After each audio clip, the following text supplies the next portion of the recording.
شيخ قرآن تحت قدمي.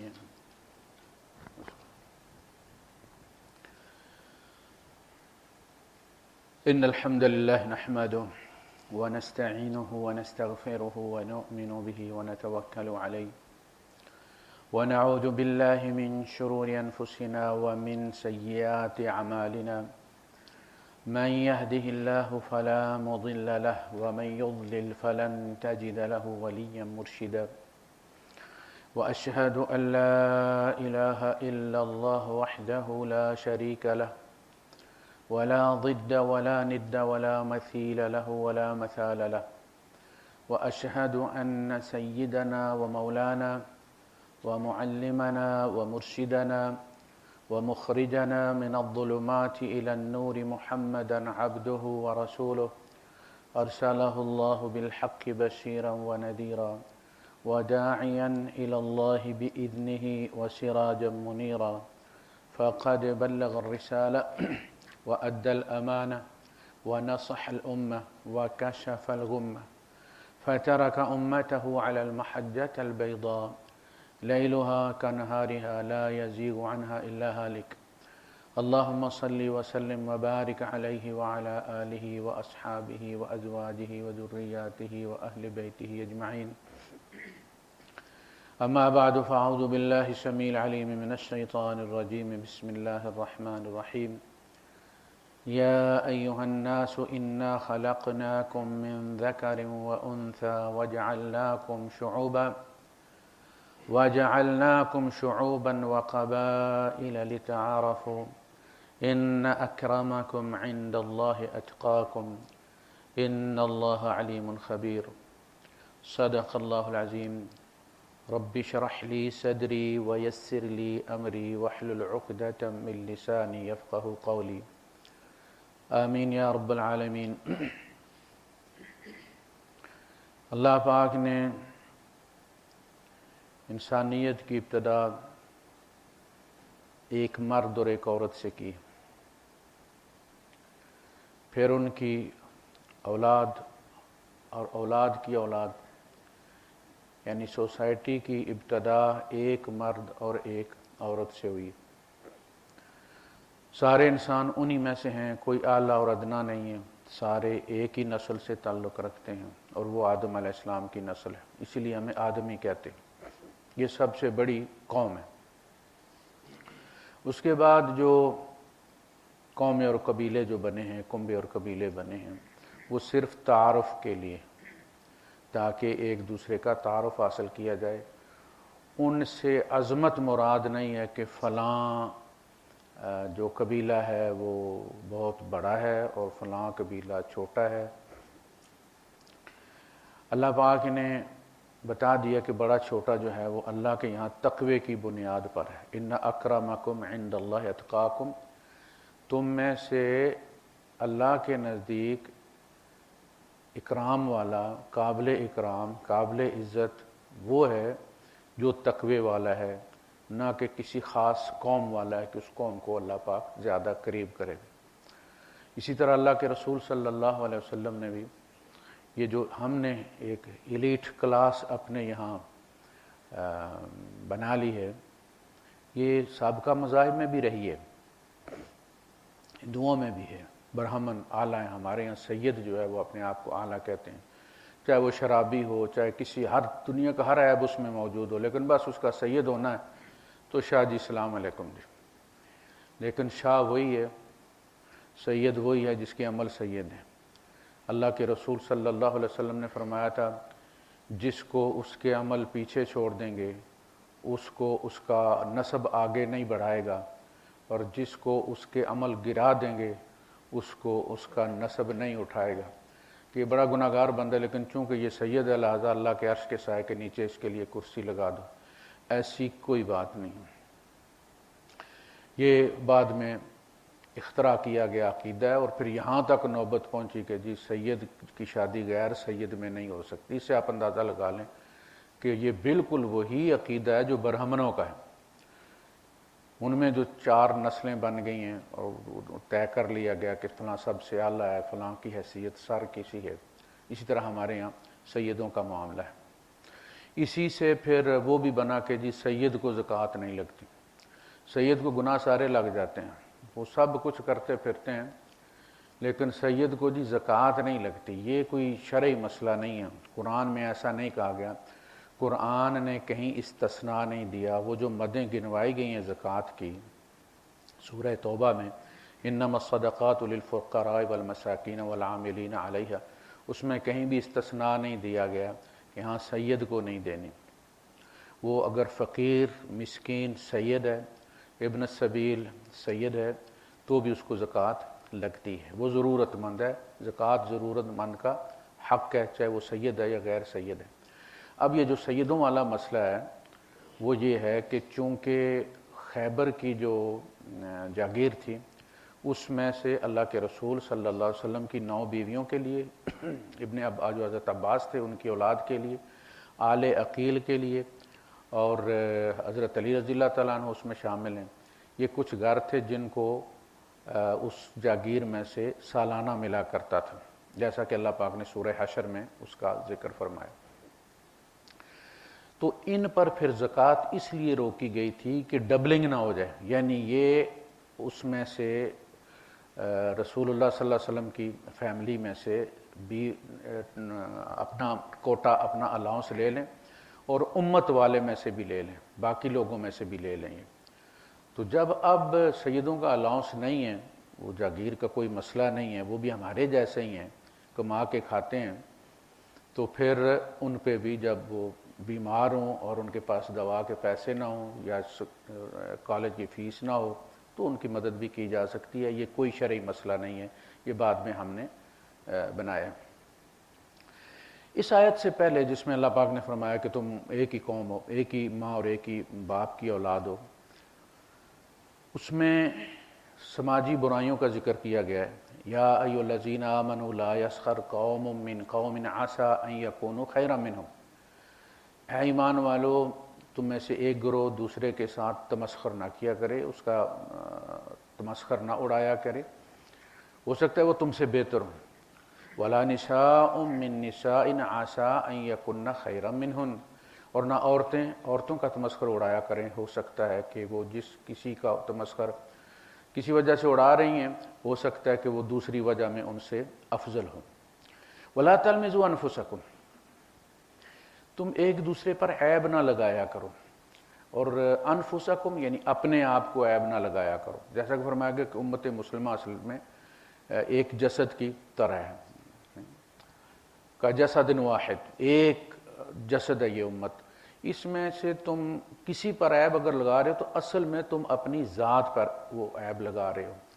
دوسروں کے لیے تم ایک ہو، وہ جب تمہیں مارنے آتے ہیں تو وہ فرقہ کر کے نہیں مارتے کہ اس کو مارو اور اس کو چھوڑ دو، وہ تمہیں مسلم سمجھ کے سب کو، تمام فرقوں کو مسلم سمجھ کے ہی مارتے ہیں، تم اپنے آپ کو سارے مسلم سمجھ کے ہی اور اتفاق اور اتحاد کے ساتھ ان کا مقابلہ کرو۔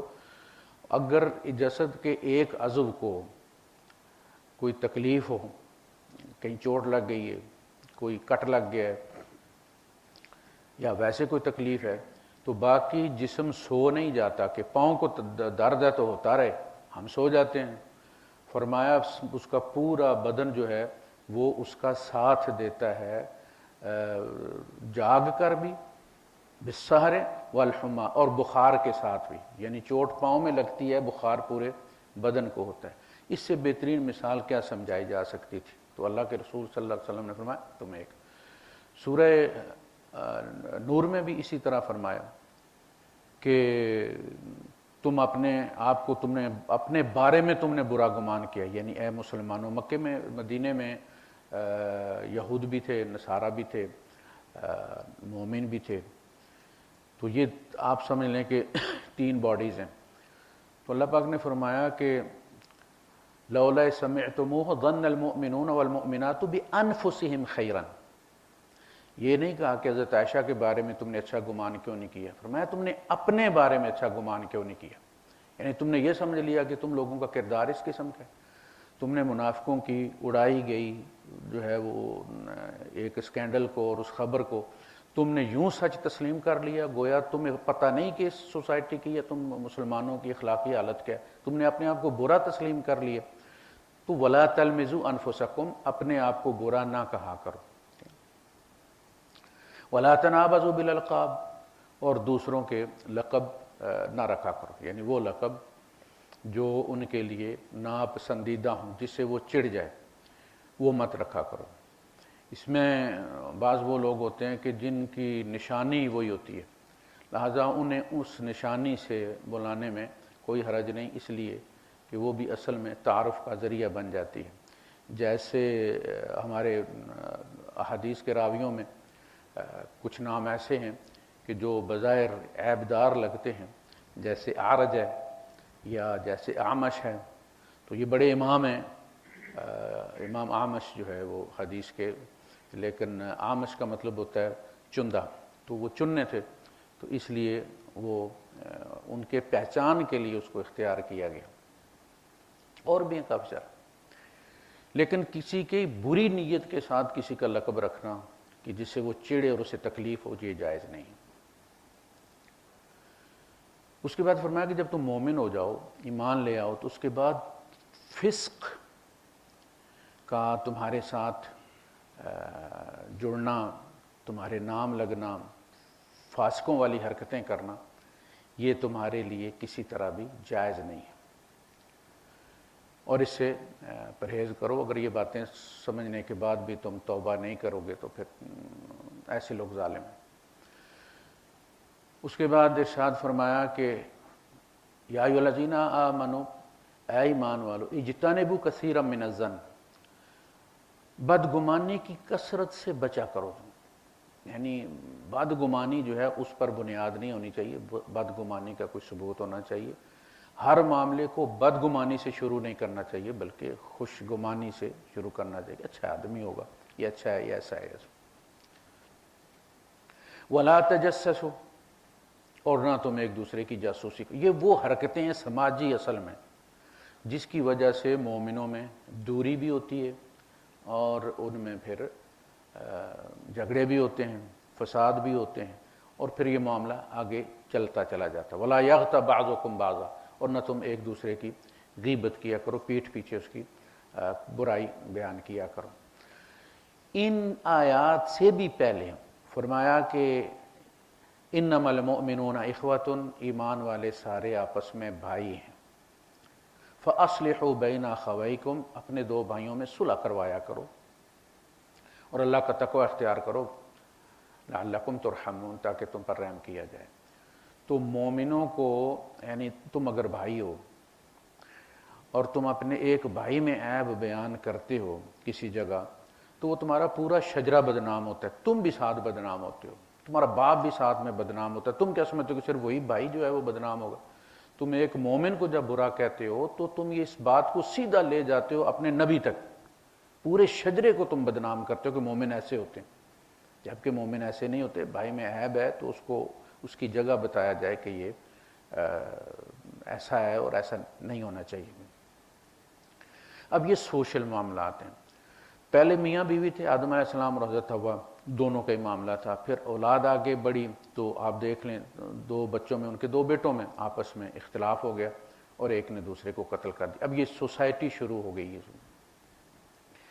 تو اللہ پاک نے جتنے بھی نبی بھیجے ہیں وہ اصلاً ان کی تعلیم دو چیزوں پر ڈیپینڈ کرتی تھی، یا دو چیزیں اس کی بنیاد ہوتی تھی، ایک عقیدہ اور ایک سماجی قوانین۔ ایک انسان دوسرے انسان پر ظلم نہ کرے، اس کا حق نہ کھائے، اس کو تنگ نہ کرے، اس کو بے عزت نہ کرے، اس کی عصمت کی حفاظت ہونی چاہیے، اس کی عزت کی حفاظت ہونی چاہیے، اس کی عقل کی حفاظت ہونی چاہیے۔ پھر شریعت ان چیزوں پر بنی۔ تو عقیدہ شروع سے یہی رہا ہے، ہمیشہ سے اللہ ایک ہی ہے۔ پھر اس نے اپنا ایک نمائندہ بھیجا جن کو رسول کہتے ہیں، اس رسول پر وحی آتی ہے، فرشتے کے ذریعے آتی ہے، پھر فرشتوں پر ایمان ہے۔ ایمانیات شروع سے آدم علیہ السلام سے لے کر نبی کریم صلی اللہ علیہ وسلم تک ایک جیسے ہیں۔ قوانین جوں معاشرہ بڑا ہے، آپ دیکھتے ہیں کہ جب ٹریفک کم ہوتی ہے، کسی شہر میں گاڑیاں کم ہوتی ہیں تو سگنل کی بھی ضرورت نہیں ہوتی، لوگ چلتے رہتے ہیں اسی طرح۔ جیسے گاؤں دیہات میں گاڑیاں ہیں لیکن سگنل نہیں ہیں۔ پھر جب یہ تھوڑے سے بڑے شہر میں پہنچتے ہیں گاؤں والے، تو وہاں پھر سگنل بھی ہیں، وہاں کے قوانین بھی ہیں، بالکل سوسائٹی کے ساتھ اسی طرح ہوا ہے۔ جب یہ ایک گاؤں میں تھی تو کوئی خاص قوانین نہیں تھے، لیکن جو یہ بڑھتی ہے تو پھر نیا نبی آتا ہے اور اس تعداد کے لحاظ سے سوشل ویلیوز جو ہیں ان میں پھر تبدیلی ہوتی ہے، پھر قوانین تبدیل ہوتے ہیں، پھر وراثت کا قانون آیا۔ تو جو سماجی معاملات ہیں، عقیدہ اور سماجیات، یہ دو اہم ترین ہیں۔ عقیدے کے ساتھ جو عامل الصالحات ہے اس میں بھی یہ حقوق جو ہیں انسانوں پر وہ اولیت رکھتے ہیں۔ اللہ کے رسول صلی اللہ علیہ وسلم نے ارشاد فرمایا کہ اگر ایک بندہ شہید ہو پھر زندہ کیا جائے، وہ پھر شہید ہو، پھر زندہ کیا جائے، پھر شہید ہو، پھر زندہ کیا جائے، تب بھی اس کو حقوق العباد معاف نہیں۔ یہ اس کی اہمیت ہے۔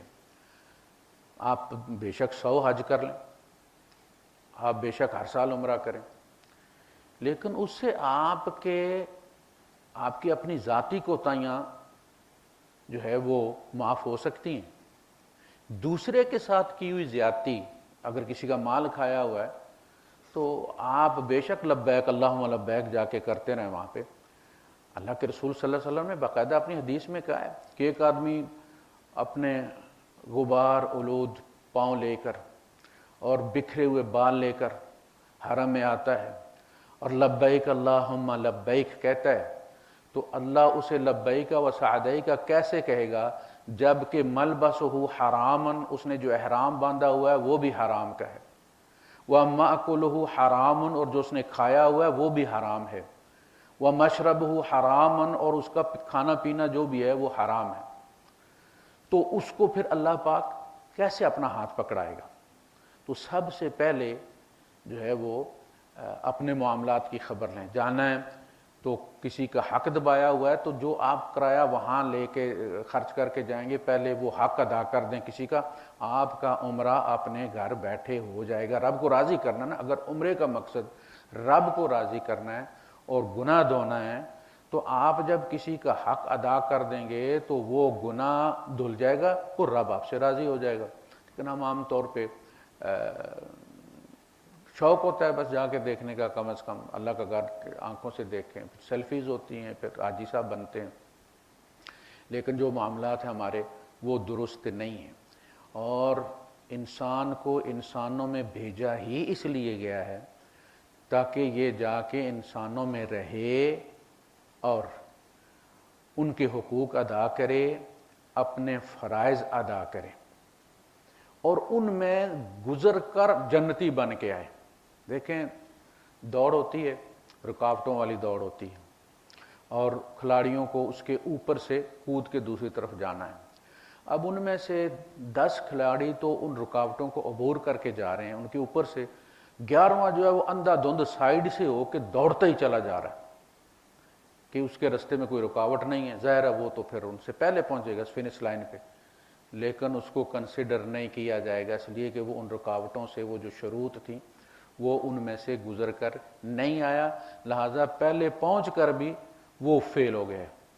اسی طرح فَادْخُلِي فِي عِبَادِي وَادْخُلِي جَنَّتِي، تم میرے بندوں میں جا اور پھر میری جنت میں آ، پھر جنتی ثابت کر اپنے آپ کو۔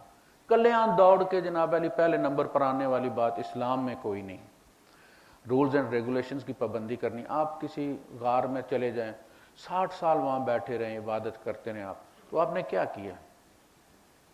یہ عبادت اصلاً اس لیے ہے کہ یہ ہمیں ریچارج کرتی ہے، ہم ریچارج ہوتے ہیں، ہمارا ایمان قوی ہوتا ہے، پھر جب ہم لوگوں کے ساتھ معاملات کرتے ہیں تو وہ ایمان ہمارے کام آتا ہے، یہ ہمیں کم تولنے سے روکتا ہے، جھوٹ بولنے سے روکتا ہے، ملاوٹ کرنے سے روکتا ہے، ہم پھر بیٹری کمزور ہوتی ہے، ہم اگلی نماز کے لیے آ جاتے ہیں اور پھر ایمان اپنا ریچارج کرتے ہیں اللہ پر ایمان۔ یہ وضو کیا ہے؟ یہ وضو بھی اصلاً اس ایمان کو مضبوط کرنے کے لیے کہ اللہ پاک کو، اگر آپ کا وضو ٹوٹ گیا کسی کو پتہ نہیں چلا تو آپ صف چھوڑ کے نکل جاتے ہیں، اس کا مطلب ہے کہ آپ کا اللہ پر ایمان ہے۔ لیکن جب ہم کم تولتے ہیں تو ہم کیا سمجھتے ہیں کہ وہاں اللہ نہیں ہے، صرف مسجد میں اللہ پاک ہے۔ تو جو چیز یہاں سے ہم اخذ کرتے ہیں اس سے اگر سوسائٹی استفادہ کرتی ہے تو پھر سمجھ لیں کہ آپ پاس ہو گئے، پھر ان نمازوں کا کوئی وزن ہوگا، اس لیے کہ ان نمازوں سے کما کے آپ نے معاشرے پر خرچ کیا اپنا ایمان۔ لیکن اگر ایک جو ہے وہ دفاع المدنی والا جو ہے، سول ڈیفنس والا، فائر بریگیڈ والا، وہ ٹریننگ بھی کرتا ہے، یونیفارم بھی بڑی اچھی پہنتا ہے، لیکن جب کہاں کہیں بھی آگ لگتی ہے تو وہ بس کرسی پہ بیٹھا سگریٹ پیتا رہتا ہے، تو آپ کا کیا خیال ہے؟ اس نے حق ادا کر دیا، اس کی وردی دیکھ کر اس کو کر دیا جائے گا، تنخواہ دے دیے؟ ایسا نہیں ہے، اللہ کے یہاں ایسا اندھیر نہیں ہے۔ ہمیں اس لیے کہا نا والذین ہم علی صلواتہم یحافظون، وہ اپنی نمازوں کی حفاظت کرتے ہیں، یعنی ان کو سیو رکھتے ہیں، جو چارجنگ ہوتی ہے، جو ایمان حاصل ہوتا ہے اس کو سیو رکھتے ہیں، اور جہاں ضرورت پڑتی ہے اس کو استعمال کرتے ہیں۔ لیکن ہم سیڑھیاں اترتے ہیں تو وہ جو چارجنگ ہماری ہوتی ہے وہ یہیں وہ پرانے سیل کی طرح ٹھوس ہو جاتی ہے، اور اس کے بعد پھر ہم معاشرے کے ساتھ جو کرنا ہوتا ہے وہ سب کو معلوم ہے جو ہمارے یہاں ہو رہا ہے۔ تو مسجدیں زیادہ ہو گئی ہیں، نمازی بھی زیادہ ہو گئے ہیں، حاج بھی زیادہ ہو گئے ہیں، حالانکہ مہنگا ہے، عمرے بھی ہو رہے ہیں، لیکن معاشرے میں دیکھ لیں آپ کہ اس کا اثر کوئی نہیں ہے۔ ہر گاؤں میں، ہمارے گاؤں میں پہلے صرف ایک حاجی صاحب تھے، بہت بڑی بات ہوتی تھی کسی کا حج کرنا، اب وٹا پٹو نیچے سے حاجی نکلتا ہے۔ لیکن معاشرے کی حالت دیکھ لیں آپ جاتے ہیں، بڑے بڑے معزز شکل سے بڑے بزرگ نظر آنے والے جب بولتے ہیں تو کس قسم کی گالیاں دیتے ہیں۔ ایک بس میں بیٹھ جائیں آپ کو پتہ چل گیا سوسائٹی کا کیا، ملاوٹ کا کیا عالم ہے، کس طرح لوگ کر رہے ہیں، اور سمجھتے ہیں کہ حالانکہ حضور صلی اللہ علیہ وسلم نے اس کے بارے میں بڑی سخت وعید ارشاد فرمائی، من غشنا فلیس منا، جس نے ہمیں دھوکہ دیا وہ میری امت میں سے نہیں ہے، وہ ہم امت مسلمہ میں سے نہیں ہے وہ۔ یعنی یہ سب سے بڑی دھمکی ہے کہ قیامت کے دن اللہ کے رسول یہ کہہ دیں کہ اس کا میرے ساتھ کوئی تعلق نہیں، یہ سب سے بڑی سزا ہے، پھر ہر دروازہ بند ہو جاتا ہے۔ تو سوشل معاملات میں قرآن حکیم نے سب سے زیادہ زور دیا۔ آپ دیکھیں سورہ معون، ہم جب بھی شروع کرتے ہیں درمیان میں وہ رہ جاتی ہے، کہ اللہ پاک نے فرمایا کہ بھئی بندہ دیکھنا ایسا بندہ، اس کی نشانی ارأیت الذی یکذب بالدین، جس کا بدلے کے دن پر ایمان نہیں ہے، وہ جھوٹا سمجھتا ہے اس کو، یکذب جھٹلاتا ہے اس کو، کوئی بدلہ شدلہ نہیں، وہ بندہ دیکھنا ہے۔ کیا پتہ کسی کے ماتھے پہ تو لکھا ہوا نہیں، ایک مولوی بھی یکذب بالدین والوں میں سے ہو سکتا ہے، حافظ بھی ہو سکتا ہے، حاجی بھی ہو سکتا ہے، قاضی بھی ہو سکتا ہے، کوئی بھی ہو سکتا ہے۔ اللہ کا نشانی دیکھ لو، ارأیت الذی یکذب بالدین فذلک الذی یدعو الیتیم، یہ وہ ہے جو یتیم کو دھکے دیتا ہے۔ گھر میں یتیم ہے، بھائی کا بیٹا ہے، اپنے بیٹے کو کھانے کو اچھا دیا ہے، اس کو دوسری قسم کی چیز دی ہے تو دور کر کے اس کو بٹھایا ہے، اگر وہ اس کے بیٹے والے کھانے کی طرف دیکھتا ہے تو کہتا ہے آنکھوں سے نکالنا ہے۔ یہ دھکے ہیں، کوئی فزیکل دھکے مراد نہیں ہیں، یہ وہ نفسیاتی دھکے جو ساری زندگی اس بیچارے کا پیچھا کرتے رہتے ہیں۔ یتیم ایسی چیز کہ اللہ کے رسول صلی اللہ علیہ وسلم نے فرمایا انا وکافل الیتیم، میں اور یتیم کی کفالت کرنے والا۔ اس کے بعد آپ نے جمعے کے خطبے میں انگلیاں اٹھائی ہیں دائیں ہاتھ کی، کہاتین فی الجنہ، جس طرح یہ انگلیاں جڑی ہوئی ہیں قیامت میں ہم دونوں اس طرح ہوں گے، میں اور یتیم کی کفالت کرنے والا۔ اب اسی طرح فرمایا کہ تمہیں کیا پتا، یعنی میں نے تمہیں یہ دیا، یہ دیا، یہ دیا، الم نجعل لہ عینین ولسانا وشفتین وہدیناہ النجدین فلاقتحم العقبہ، آنکھیں، زبان، یہ ساری نعمتیں ہونے کے باوجود یہ گھاٹی میں سے ہو کر نہیں گزرا، اس گھاٹی میں سے نکل نہیں سکا۔ وما ادراک ما العقبہ فک رقبہ، اور تمہیں کیا معلوم کہ وہ گھاٹی کیا ہے؟ کسی کی گردن چھڑا دینا، فک رقبہ۔ اس زمانے میں غلامی ہوتی تھی، آج کل قرضے، اگر کسی کا جائز قرضہ ہے تو آپ زکوٰۃ دے کے اس کو چھڑوا سکتے ہیں، یہ گردن آزاد کروانے والی بات۔ بعض دفعہ ایسا بھی ہوتا ہے کہ آپ کو پتہ نہیں ہوتا دوسرے کے معاملات کس قسم کے، اور جب وہ ان کے پریشر میں آ کر خودکشی کر جاتا ہے تو پھر بندہ کہتا پھرتا ہے کہ اوہو یار اتنی ساری بات تھی، ہمیں پتہ ہوتا تو ہم جو ہے وہ بدت کر دیتے۔ اس مسجد کے ایک دو بندے اسی طرح یہاں پر خودکشی کر گئے۔ یہاں معاملہ یہ ہے کہ معاملات جب پھنس جاتے ہیں تو بندہ دلدل میں پھنس جاتا ہے۔ اپنے وطن میں 100 طریقے نکلا، لیکن یہاں رستے بند ہو جاتے ہیں، آپ کی ہر چیز بلاک ہو جاتی ہے، آپ کہیں بھاگ نہیں سکتے، کہیں چھپ نہیں سکتے، اور بندہ آپ کے پیچھے ہوتا ہے، قانون آپ کے پیچھے ہوتا ہے۔ تو پھر بندے یہ سمجھتے ہیں کہ یار اس سے بہتر ہے کہ بندہ مر جائے۔ ابھی ریسنٹلی پچھلے ہفتے ایک بندے نے درخت کے ساتھ لٹک کے خودکشی، ہمارے ایک دوست نے بیچارے پہلی صف میں آ کے بیٹھا کرتے تھے مصافہ میں، اپنے دفتر میں ٹائپنگ سینٹر تھا ان کا، تو ان کا کینسر تھا ان کے کسی بچے کو، تو اس کے علاج میں پیسے ان سے لگ گئے، وہ جو لوگوں سے لیے تھے ویزا رینیو کروانے کے لیے، اور وہ چڑھ گیا اور ان کے پاس دینے کے لیے نہیں تھے، تو انہوں نے اسی دفتر میں پھر وہ رسی سے پنکھے کے ساتھ لگا کے تو لٹک گئے۔ تو یہ وہ چیزیں ہیں کہ جن کے بارے میں ہمیں خبر ہونی چاہیے۔ ہمیں یہ خبر ہوتی ہے کہ محلے میں کس نے کیا عیب کیا ہے، گاؤں میں سب کو پتہ ہوتا ہے۔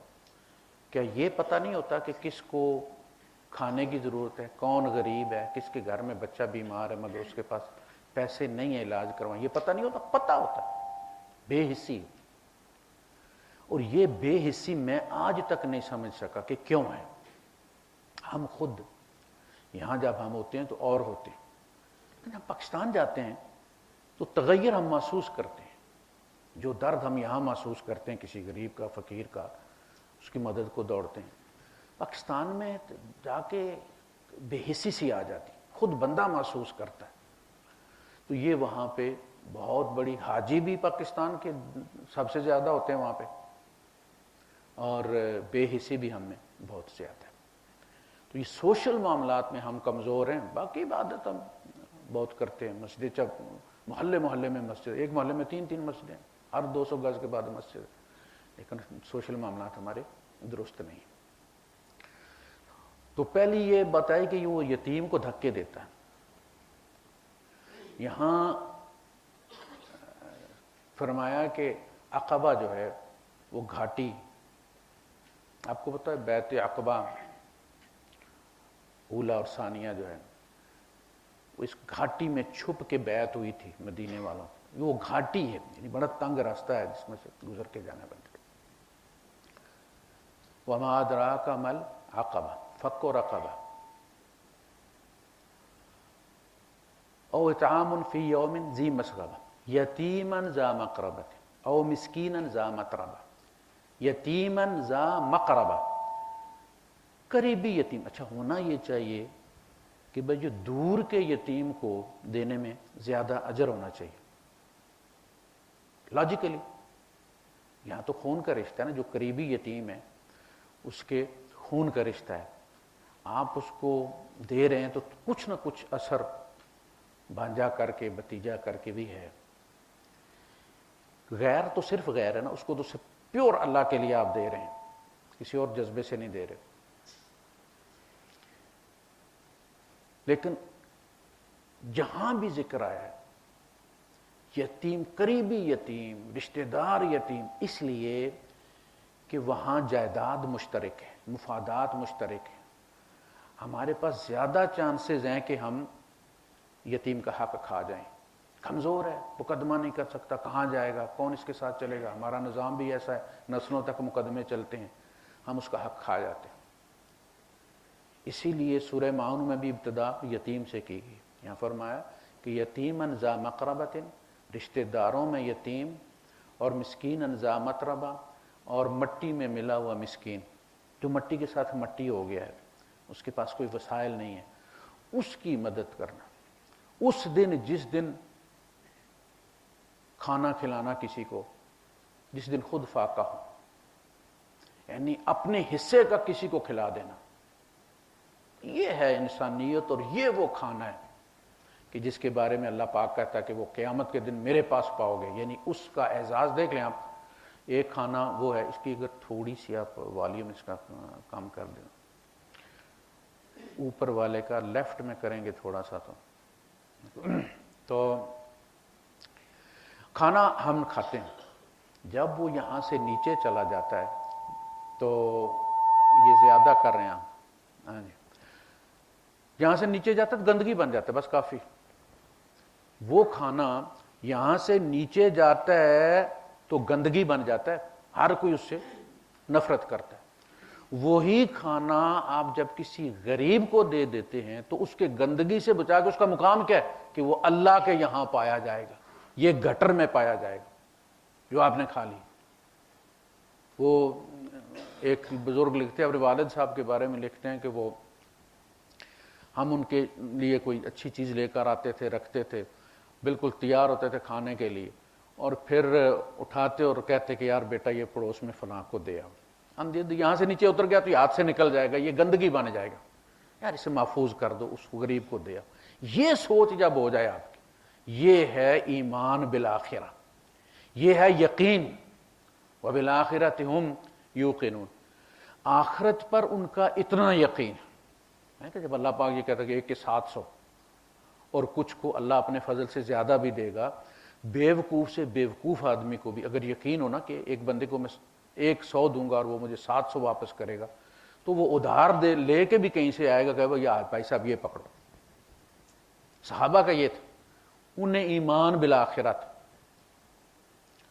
آخرت پر اس حد تک یقین تھا جس طرح ہمیں بزنس پر ہوتا ہے، کمپنیوں کے شیئر خریدتے ہیں، فلاں کرتے ہیں، حالانکہ یہ سارا سراب ہے.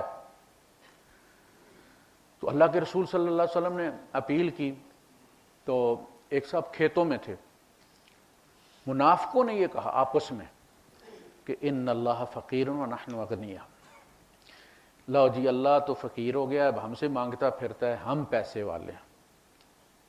اللہ نے فرمایا اللہ نے ان کی بات سن لی. دوسرے جو ایمان والے تھے انہوں نے وہاں سنا کہ اللہ کے رسول صلی اللہ علیہ وسلم نے فرمایا کہ اللہ کے لیے، تو وہ وہاں سے چھوڑ کے اپنے کھیتوں میں سے آئے اور آ کے پوچھا کہ اللہ کے رسول میں نے سنا کہ آپ نے اپیل کی ہے کہ اللہ کے لیے کچھ، آپ نے ہاں اللہ نے مانگا ہے تاکہ تمہارے بھائیوں پر ہی خرچ کرے، تم سے لے کر تمہارے بھائیوں پر ہی خرچ کرے. تو انہوں نے فرمایا کہ اللہ کے رسول وہ جو میرا باغ ہے جس میں میرا مکان ہے، میرے بچے رہتے ہیں، جس میں آپ دوپہر کو آ کے آرام کرتے ہیں، وہ مجھے سب سے زیادہ عزیز ہے، اور آپ ہاتھ بڑھائیے میں اللہ کے لیے اس کو آپ کو دیتا ہوں. حضرت ابی دحداح رضی اللہ تعالیٰ نے، حضور نے ہاتھ بڑھایا، بیعت ہوئی، اور آپ نے فرمایا کم من عتق رداح ودار فیاح لابی دحداح، کتنے ہی کھجوروں اور انگوروں بھرے والے باغ اور کتنے ہی محلات تیار ہو گئے ابی دحداح کے لیے، ادھر سودا کے. یہ ایمان بالآخرہ. آپ گئے اور آپ نے بیوی کو اس کے باہر سے آواز دی ہے کہ بچے لے کر باہر نکل آؤ، جو کچھ اندر ہے وہ ادھر ہی رہنے دو، بچے لے کر باہر نکل آؤ. انہوں نے کہا کہ کیا ہوا؟ آپ نے فرمایا میں نے بیچ دی ہے. کس کو بیچا؟ کہا اللہ کو بیچ دی. تو انہوں نے کہا کہ ابی دحداح واللہ تو جب بھی سودا کرتا ہے تو منافع کا سودا کر. لیکن یہ ہوتی ہے بیوی. مرد اگر اکیلا نیک ہے، بیوی اس کی کنجوس ہے، تو گھر میں فساد. 10 روپے بھی کئی مسجد میں دے کے جائے گا نا تو وہ گھر میں فساد مچ جائے گا، 2 دن ماحول خراب رہے گا. تو اللہ والی کو مل جائے نا تو وہ یقین کریں زندگی، وہ گھر دنیا میں جنت بن جاتا کہ آپ کی بیوی آپ سے زیادہ اللہ کو دینے کے لیے، اس کا ایمان بالآخر آپ سے زیادہ ہو. تو عورت جب ساتھ دیتی ہے تو انسان بڑے بڑے مسائل کے سامنے ڈٹ کر کھڑا ہوتا ہے. خودکشی کرنے والے عموماً وہی ہوتے ہیں جس میں بیوی ساتھ نہیں دیتی، اس گھر میں پھر خودکشی ہوتی ہے. یہی معاملہ بیوی کا ہوتا ہے. اگر شوہر اسے ایسا مل جائے اللہ والا تو وہ گھر دنیا میں جنت ہوتا ہے. تو صحابہ کا یہ تھا. اس لیے اللہ کے رسول صلی اللہ علیہ وسلم، اس لیے وہ لوگ، ایک تو یہ کہ اسلام ابھی ابتدائی دور میں تھا اور کوئی پتہ نہیں تھا، کسی وقت بھی پانسا پلٹ سکتا تھا. منافق اسی لیے تو آخر تک اس امید میں رہے کہ اب فلاں قبیلہ اٹھا ہے وہ ان کو مٹا دے گا، فلاں چڑھ کے آ رہا ہے ان کو مٹا دے گا.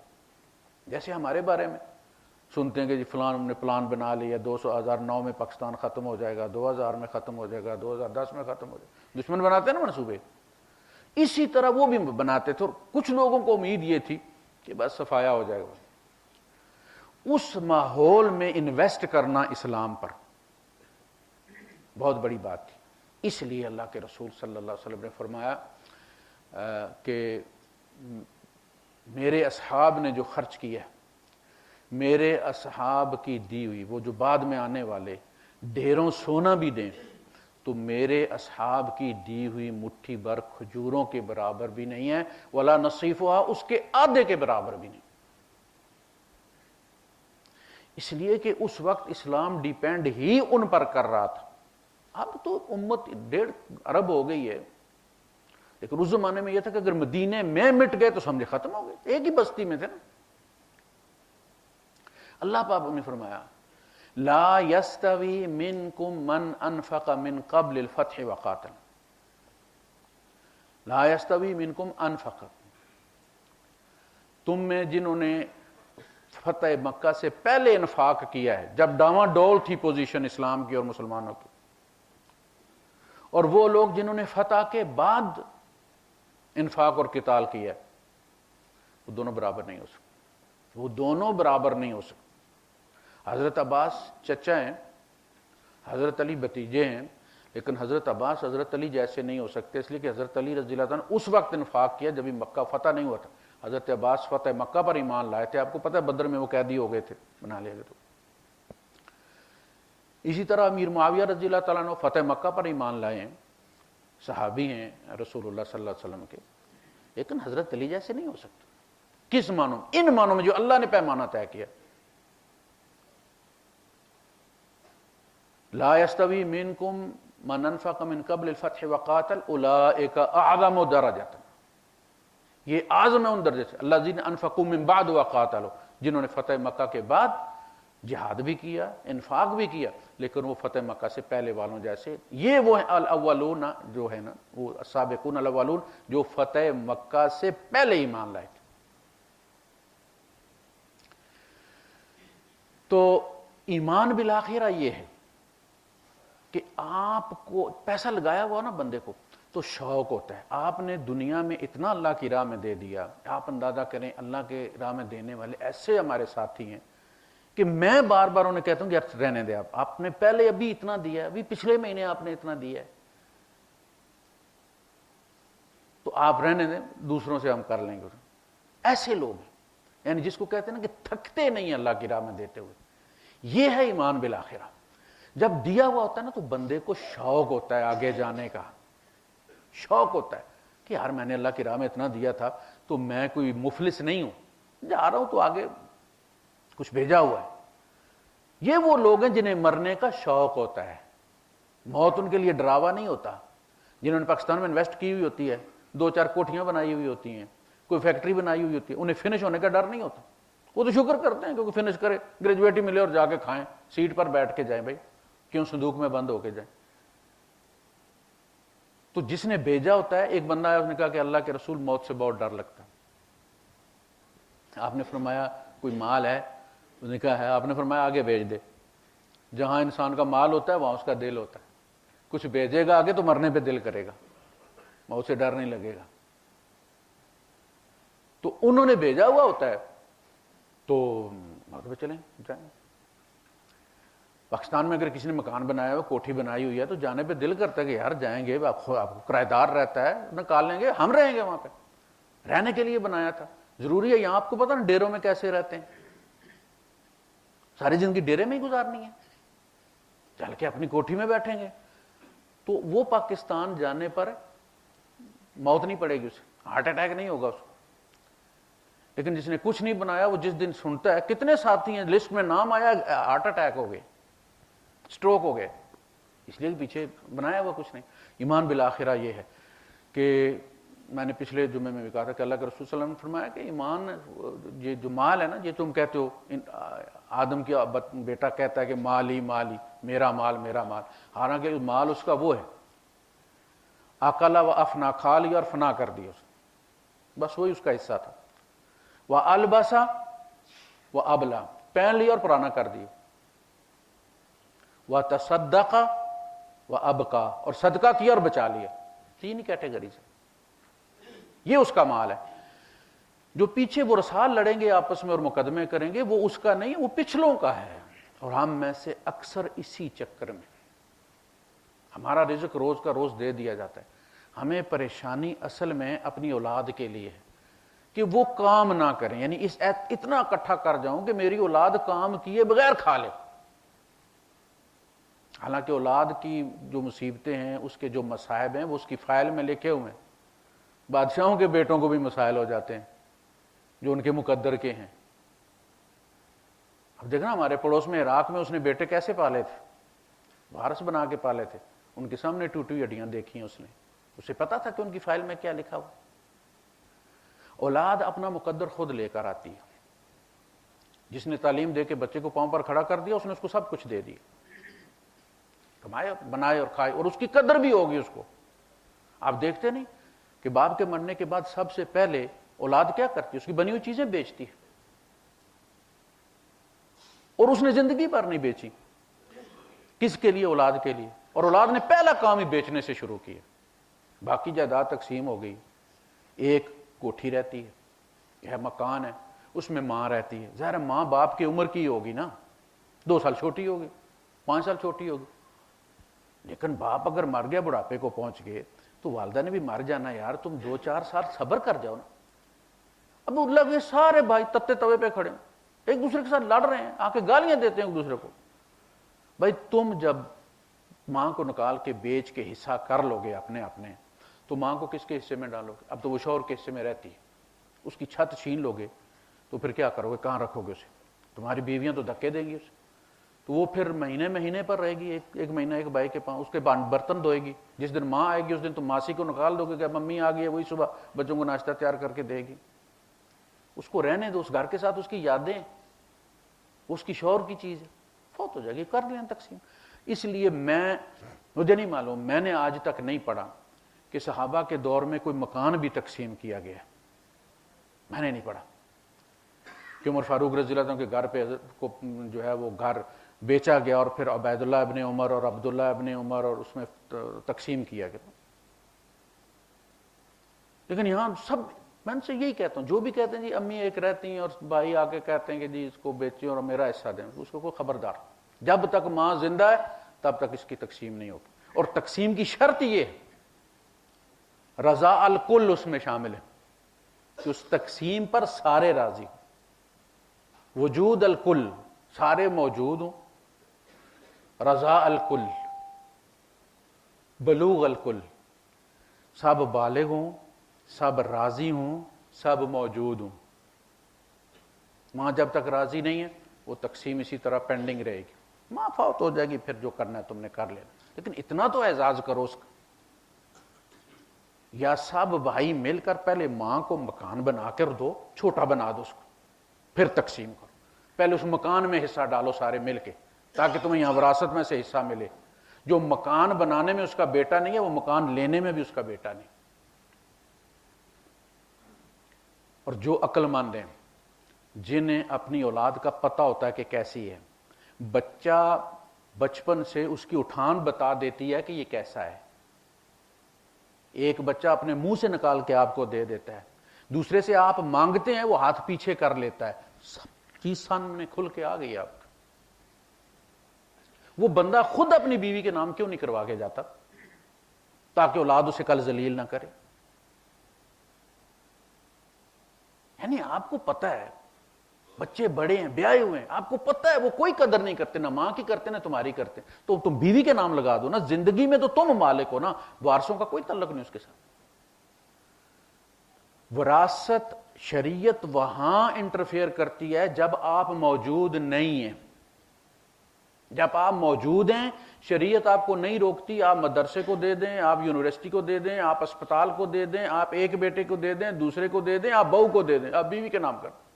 شریعت نہیں اس میں مداخلت کرتی. آپ نہیں ہوں گے تو شریعت بولے گی, اپنی ہوتے ہوئے تقسیم کر. بچوں کو جو دینا ہے بچوں کو دے دو, بیوی کے نام مکان لگا دو, تاکہ آپ کے بعد یہ دھکے نہ کھائے. وہ جب فوت ہوگی تو بچوں کو مل جائے گا. بیوی بھی عزت سے رہ جائے گی۔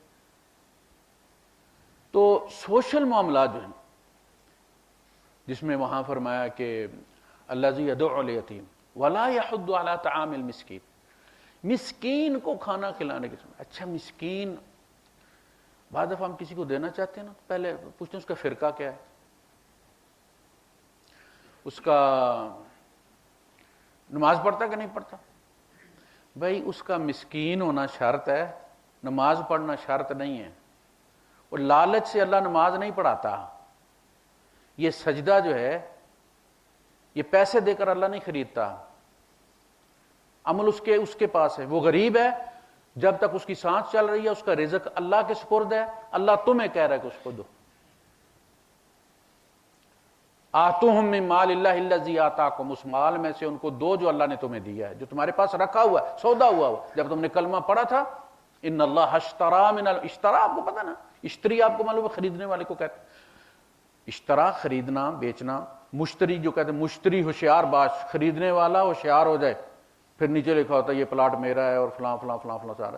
تو یہ ہے ان اللہ اشترا من المؤمنین انفسهم واموالهم بان لهم الجنہ، اللہ نے جنت کے عوض مومنوں سے ان کی جان اور ان کا مال خرید لیا، جان بھی یہاں چھوڑ دی ہے 50-60 سال کے لیے، مال بھی چھوڑ دیا ہے کہ جہاں جہاں میرا حکم آئے گا وہاں تم خرچ کر دینا۔ ہم اللہ کا خرچ کرتے ہیں، اس لیے فرمایا آتوہم من مال اللہ الذی آتاکم، جو اللہ نے تمہیں مال دیا اس میں سے دو اس کو۔ پھر یہ کہ دو قسم کے ہیں، مسکین بھی ہے، انما الصدقات للفقراء والمساکین، فقیر وہ ہے جس کے پاس کچھ نہیں ہے، اور آپ کو معلوم ہے مسکین وہ ہے کہ جو سفید پوش ہے، ہینڈ ٹو ماؤتھ ہے، تنگی آ گئی ہے اس کو، کچھ ہے لیکن پورا نہیں ہوتا، کچھ ہے لیکن پورا نہیں ہوتا، بیٹا بھی کام پہ لگا ہوا ہے لیکن پورا نہیں ہوتا۔ فقیر وہ ہے کہ جس کا کچھ، اس لیے لسٹ میں اس کو پہلے رکھا ہے انما الصدقات للفقراء والمساکین، فقیر اور مسکین، ہم دونوں کو ایک معنی میں لیتے ہیں، ایسا نہیں ہے۔ بعض بندے خوددار ہوتے ہیں، وہ نہیں اپنے پیٹ سے، لیکن ہم یہ چاہتے ہیں کہ ہم اسے 100 200 400 یا 2000 4000 جو دیتے ہیں اس سے پہلے اس کے کپڑے اتاریں، پہلے بیوی کو بھیج کے اس کے گھر کا جائزہ لیں کہ گھر میں کیا کیا سامان ہے اس کے، اگر 4 چیزیں پڑی، بائی دفعہ فریج ہی پڑا ہوا ہے، ڈسپینسر پڑا ہوا ہے، لاؤ جی وہ تو ڈسپینسر بھی رکھ کے بیٹھے ہیں، پھر زکوٰۃ کیسے لگتی ہے ان پہ، اس وقت اس کی جو ضرورت ہے۔ ہم یہ چاہتے ہیں کہ وہ ہمارے اس 2-4 ہزار کے لیے پہلے گھر کے فرنیچر سارے بیچے، ڈبل بیڈ بھی بیچے، فریج بھی بیچے، فلاں چیز بھی بیچے، پھر میں اسے پیسے دوں گا،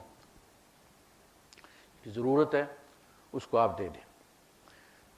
عبداللہ ابن مسعود رضی اللہ تعالیٰ عنہ کی جو وائف تھیں وہ ماہر فن تھی، جو گھریلو صنعت ہوتی ہے نا، جو اس طرح مختلف چیزیں بناتی تھی اور بیچ کے پیسے کماتی تھی۔ انہوں نے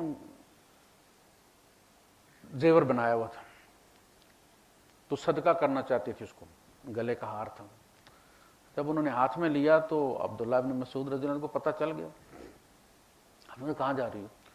کہا یہ اللہ کی راہ میں صدقہ، انہوں نے کہا مجھے دے دو، پتہ ہے تمہیں میں تنگ دست ہوں، مجھے دے دو، میں پہلا حقدار تمہارے گھر میں ہوں، تم اتنے دور جا کے دو گے اسے؟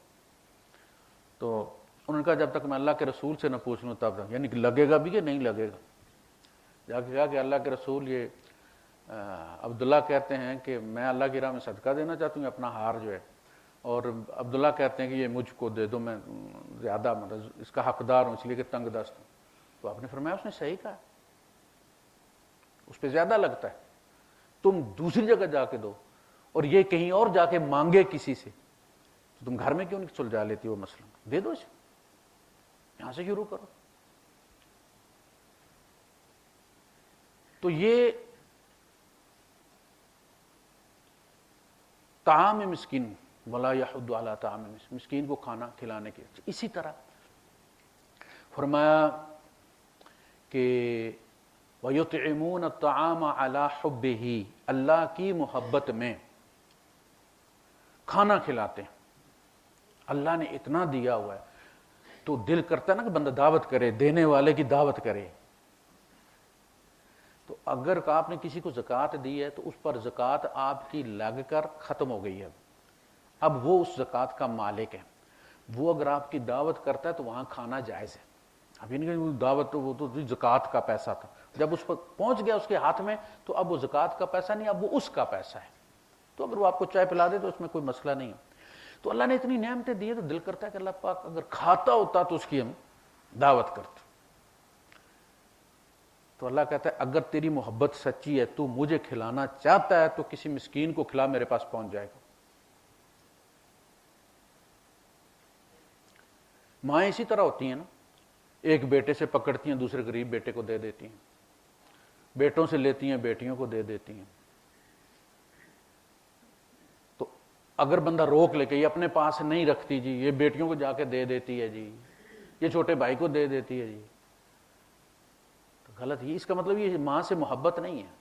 آپ بلکہ آپ الٹا ماں کے ہاتھوں سے دوسروں کو دلوائیں, کسی اور کو بھی دینے تو ماں کے ہاتھ سے دلوائیں. تو اللہ قیامت کے دن نعمتیں گروانے کے بعد کہے گا پھر تو نے میرے لیے کیا کیا, میں بھوکا تھا اور تو نے مجھے کھانے کو نہیں دیا. اللہ پاک تو کیسے بھوکا ہے, تو تو کھلاتا ہے کھاتا نہیں ہے. وَهُوَ يُطْعِمُ وَلَا يُطْعَمُ, کہا کہ تجھے پتا تھا تیرے محلے میں فلاں بندہ جو تھا وہ بھوکا تھا, اگر تو اس کو کھلاتا تو وہ کھانا آج میرے پاس پاتا. تو وہ اعزاز ہو گیا نا کہ اللہ پاک یہ کہے کہ جی یہ اس نے دیا ہے. کسی تحفے کے بارے میں کوئی بڑا آدمی یہ کہہ دے مجمع میں کہ یہ تحفہ مجھے انصاف نے دیا تھا جی, اور لوگ کہیں جی واہ واہ. اللہ حشر میں کہہ دے کہ یہ کھانا فلاں نے مجھے بھیجا, ہم نے کھا لیا تو گند بن گیا.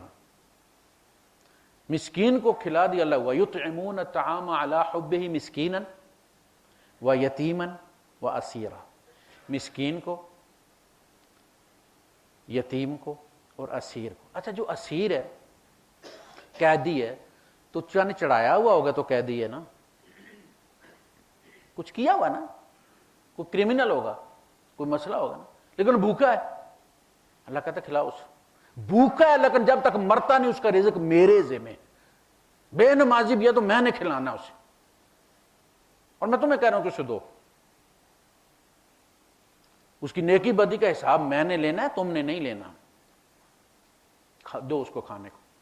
اس طرح ہم کہتے ہیں جی فلاں بھائی ہے جی نماز نہیں پڑھتا جی, یا فلاں کوئی مسئلہ ہے, اس کی نماز کا ہمارے پیسے کے ساتھ کوئی تعلق نہیں ہے. اگر وہ ضرورت مند ہے تو اس کو دیں, اس پہ لگتا ہے. تو سوشل جو معاملات ہیں اس میں ہم بہت کمزور ہیں. آپ اپنے دائیں بائیں دیکھیں, آپ کی جو بھی توفیق ہے, جو بھی توفیق ہے. ایک فقیر آیا حضرت عائشہ صدیقہ رضی اللہ تعالیٰ کے پاس, انگور رکھے ہوئے تھے, کھا لیے ہوں گے سب نے. تو آپ نے دیکھا انگور, تو وہاں کوئی انگور نہیں تھا, ایک انگور پڑا ہوا تھا. تو آپ نے وہ اٹھایا, اسے اس کے ہاتھ پہ رکھے. تو اس نے کہا اماں جی یہ.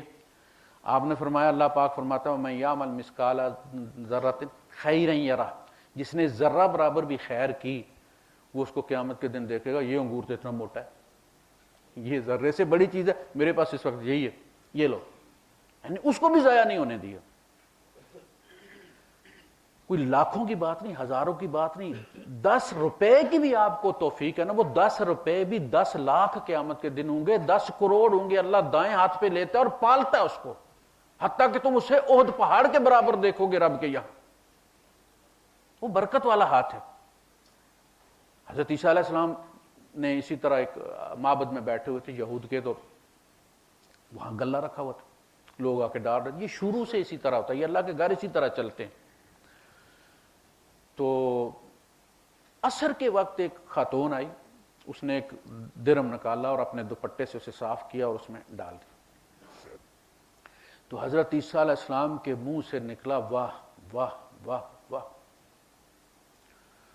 عیسیٰ علیہ السلام سے حواریین نے کہا کہ صبح سے لوگ اتنے اتنے لا کے ڈال رہے ہیں, آپ بولے نہیں, اور اس نے ایک درم ڈالا ہے اور آپ اس کو شاباش دے رہے ہیں. آپ نے فرمایا جو صبح سے آ رہے تھے وہ پیسے میں سے پیسہ دے رہے تھے, اس نے بھوک میں سے پیسہ دیا ہے, یہ بھوکی ہے. یہی ایک درم تھا, اسے وہ روٹی کھا سکتی تھی, وہ اس نے اللہ کو دے دی. یہ ان سب سے بہت زیادہ اور اس کی صدقے سے, اس کی برکت سے اللہ نے وہ باقی صندوق والا بھی قبول کر دیا.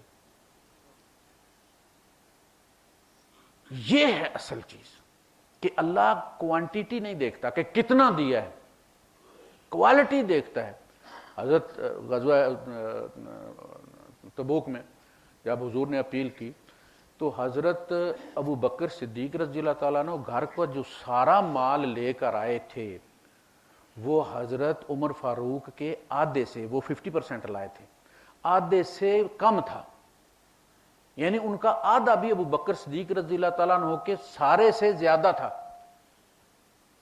لیکن دیکھنی پرسنٹیج تھی کہ ابو بکر جو بھی لائے وہ 100% لے آئے۔ پوچھا گھر میں کیا ہے؟ فرمایا اللہ اور اس کا رسول، ان کی محبت رکھی۔ ان سے پوچھا تو انہوں نے کہا کہ میں نے اے اللہ کے رسول میں آدھا گھر والوں کے لیے چھوڑ کے ہوں، آدھا تو ان کا زیادہ بھی تھا لیکن تھا کتنا؟ 50% تھا۔ ایک بندہ 1 کروڑ میں سے کسی کو 1 لاکھ بھی دے دے اور دوسرا 100 روپیہ اس کے پاس، وہ 100 دے گی تو اس نے 100% دیا، 100 والے نے وہ زیادہ پیسہ دیا اس نے۔ تو اللہ کے یہاں اس طرح سے ہوتا ہے، دنیا میں اس پیسے میں برکت ہوتی ہے، آپ کے بچوں کی انشورنس وہاں نہیں، اس قسم کے صدقے آپ کی اولاد کی انشورنس ہے۔ اللہ پاک قبول فرمائے۔ وآخر دعوانا الحمدللہ۔